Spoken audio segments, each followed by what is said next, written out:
இந்த போர் 34வது நாளாக நடந்துக்கிட்டு இருக்கு. அமெரிக்காவும் இஸ்ரேலும் ஈரான் அடிக்கிறாங்க. ஈரான் என்ன பண்ணுதுன்னா பதிலுக்கு இஸ்ரேலை அடித்து, அது மட்டும் இல்லாமல் மிடில் ஈஸ்ட்டில் உள்ள அமெரிக்காவோட இராணுவ தளங்களையெல்லாம் அழித்தாங்க.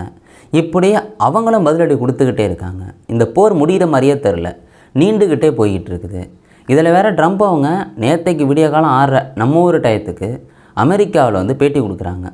ஏன்னா அது மக்களுக்கு சொல்லி ஆகணும். ஏன்னா அங்கே உள்ள மக்களே எதிர்ப்பு தெரிவிக்கிறாங்க, ஏங்க அந்த போரை நடத்துகிறீங்க அப்படின்னு.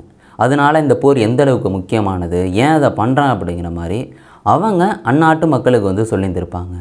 இந்த போர் எந்த நிலவரத்தில் இருக்குது, அவர் சொல்கிறத பார்த்தீங்கன்னா இன்னும் 3 வாரத்துக்கு மேலே போர் போகும் போல். என்ன நடந்துக்கிட்டு இருக்குங்கிறது தான் உங்கள்கிட்ட சொல்ல போகிறேன். எல்லாருக்கும் வணக்கம், நான் தான் பாலாஜி பேசுகிறேன். நீ ஏன்ப்பா அணு ஆயுதம் தயாரிக்கிற, நீ தயாரிச்சனா எங்கள் இஸ்ரேல் இருக்காது, எங்கள் அமெரிக்கா இருக்காது அப்படின்னு பேச்சுவார்த்தையை கூப்பிட்டாங்க, நீ தயாரிக்கக்கூடாதுன்னு. ஆனால் அவங்க யுரேனியத்தை செறிவூட்டிக்கிட்டே இருந்தாங்க. இது அமெரிக்காவுக்கும் இஸ்ரேலுக்கும் ஆகலை. அவங்க பிப்ரவரி 28 அடிக்க ஆரம்பித்தாங்க. எப்பா சுப்ரீம் லீடர் நீங்கள் இருந்தால் தானே இந்த அணு ஆயுதத்தை தயாரிப்பீங்க, உங்களையே நாங்கள் இருக்க விட போகிறோம்லன்னு அந்த நாள் போர்லேயே அங்கே உள்ள சுப்ரீம் லீடரை போட்டு தள்ளுறாங்க, அயத்துல்லா அலி ஹமேனியை.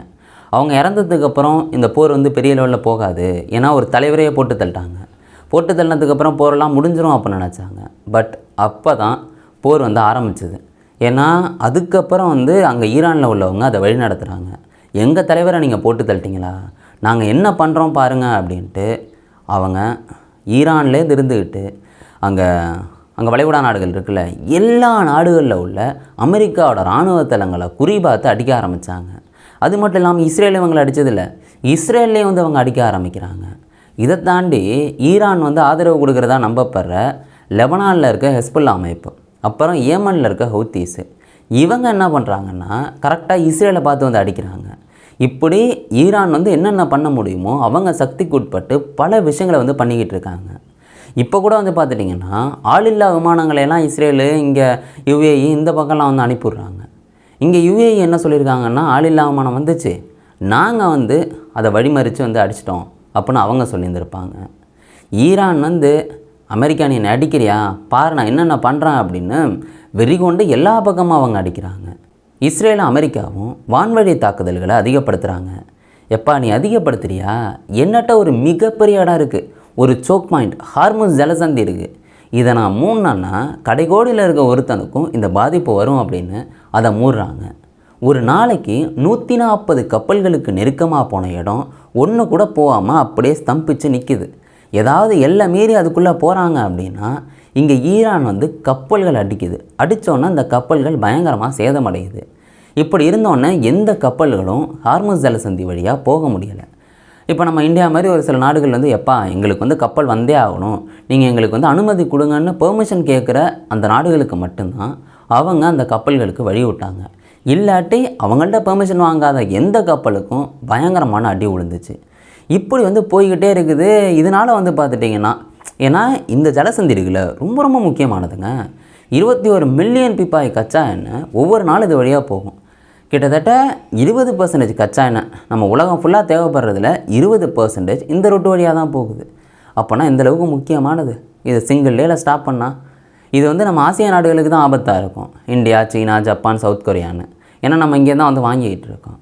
அதுக்கப்புறம் நம்ம நாட்டிலே இந்த இம்பாக்ட் இருந்தது நம்மளுக்கு தெரியும். பெட்ரோல் டீசலாக வாங்கி குவிக்கிறேன்னு இது மாதிரி நிறையா பேர் போய் வாங்கிக்கிட்டு இருந்தாங்க. பெட்ரோல் டீசல்லாம் அதாவது பெட்ரோல் பங்கெல்லாம் அந்தளவுக்கு கூட்டம் நிரம்பி வழிஞ்சிக்கிட்டு இருந்துச்சு. இப்படி ஈரான் இதை திறக்கவே முடியாதுன்ட்டாங்க. திறக்க முடியாதுன்னொன்னே இதை எல்லாரும் உணர ஆரம்பித்தாங்க. இதனால் இந்தியாவில் கூட அந்த பெட்ரோல் டீசல் விலையை உயர்த்தினாங்க. இதை தாண்டி அமெரிக்கா என்ன சொல்லுதுன்னா எங்கள்கிட்ட பெட்ரோல் டீசல் அந்தளவுக்கு இருக்குது, யாருனாலும் எங்கள்கிட்ட வாங்கிக்கலாம் அப்படின்னு சொல்கிறாங்க. ஆனால் அங்கேயே ஒரு கேலன் விலை கூட போயிட்டு, கேலன்னா ஒரு 3.75 லிட்டர் வருங்க, அதுவே விலை கூட போயிருக்கு பெட்ரோல் டீசல். அந்த அளவுக்கு இந்த ஒரு இடத்த மூடணுன்னே எல்லா நாடுகள்லேயும் எப்படி அமெரிக்கா கச்சா எண்ணெயை எடுத்தாலுமே அவங்களுக்குமே விலை கூட போயிருந்துருக்கு.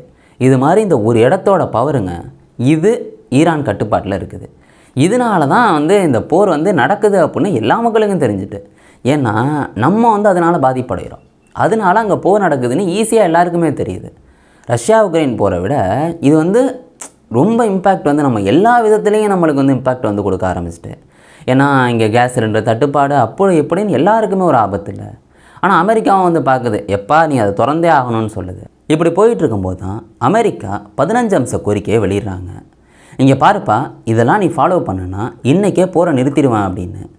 முதல்ல என்ன தெரியுமா சொல்லியிருக்காங்க, இந்த போர் ஆரம்பித்ததே அணு ஆயுதம் வந்து ஈரான் தயாரிக்குது அப்படிங்கிறதுனால தான். அணு ஆயுதம் எப்படி தயாரிப்பாங்கன்னா, யுரேனியத்தை 90% செறிவூட்டினா அதுதான் கிட்டத்தட்ட அணு ஆயுதம். நீ யுரேனியத்தை செறிவூட்டணும்னு நினைக்கக்கூடாது. 4% வந்து அதை தாண்டவே கூடாது. நீ 90%எல்லாம் உன் வாழ்நாளில் நினைக்கக்கூடாதுன்ட்டு அந்த நிபந்தனையாக சொல்கிறாங்க. நீ இது வரைக்கும் எவ்வளோ செறிவூட்டியிருக்கியோ அதை ஒப்படைச்சிடணும் அப்படின்னு சொல்லிடுறாங்க.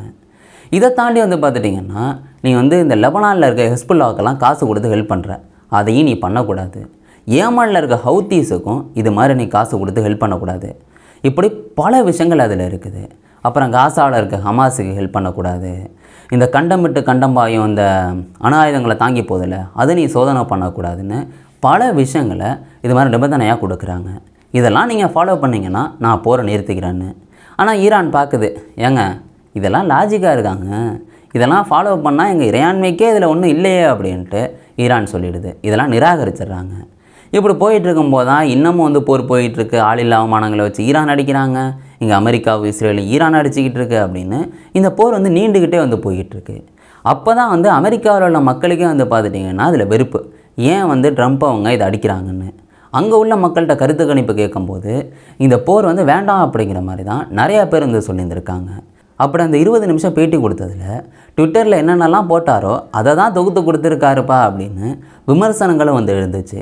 அவர் என்ன சொல்கிறாருன்னா, இது எதிர்கால சந்ததியினருக்கு முதலீடு அப்படிங்கிறாரு. ஏன்னா ஈரான்ட்ட அணு ஆயுதம் வந்துச்சு அப்படின்னா நம்ம நாடுக்கு ரொம்ப ரொம்ப ஆபத்து, அவங்கள்ட்ட அணு ஆயுதம் வரக்கூடாது, அதனால தான் இந்த அட்டாக் அப்படின்னு சொல்கிறாரு. இப்படிப்பட்ட ஒரு கொடூரமான அங்கே லீடர்கிட்ட அணு ஆயுதம்லாம் வந்துச்சுன்னா நம்ம நினச்சி கூட பார்க்க முடியாது, இது ரொம்ப தேவையான ஒன்று அப்படின்னு அமெரிக்க மக்களுக்கு வந்து விளக்கம் கொடுப்பாரு.